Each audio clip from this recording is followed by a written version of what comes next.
Amod Karjan road પર વધુ એક અકસ્માત. રોંધ ગામ નજીક ટ્રક પલટી, ચાલક ઇજાગ્રસ્ત. આમોદ તાલુકાના રોગ ગામ નજીક આવતા આમોદ કરજણ માર્ગ પર મોડી રાત્રિના સમયે એક ટ્રક પલટી મારી જતા અકસ્માત સર્જાયો હતો. અચાનક બનેલી આ ઘટનામાં ટ્રક ચાલકને ઇજાઓ પહોંચતા આસપાસના વિસ્તારમાં અફરાતફરી ફેલાઈ ગઈ હતી. રોડ પર પલટી ગયેલા ટ્રકને કારણે થોડો સમય માટે વાહન વ્યવહાર પણ પ્રભાવિત થયો હતો. મળેલી માહિતી મુજબ ટ્રક આમોદ તરફથી કરજણ તરફ જઈ રહ્યો હતો ત્યારે કોઈ કારણસર ચાલક વાહન પરનું નિયંત્રણ ગુમાવી બેઠો અને ટ્રક રોડ પર પલટી મારી ગયો.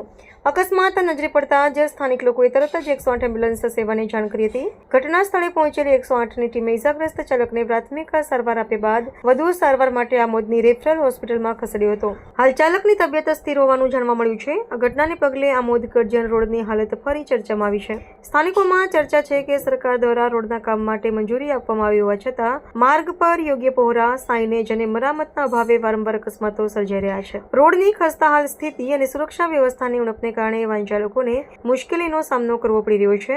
લોકો દ્વારા માંગ ઉઠાવવામાં આવી રહી છે કે વહેલી તકે માર્ગ સુધારણા અને સુરક્ષા પગલાં લેવામાં આવે જેથી ભવિષ્યમાં આવા અકસ્માતોને અટકાવી શકાય.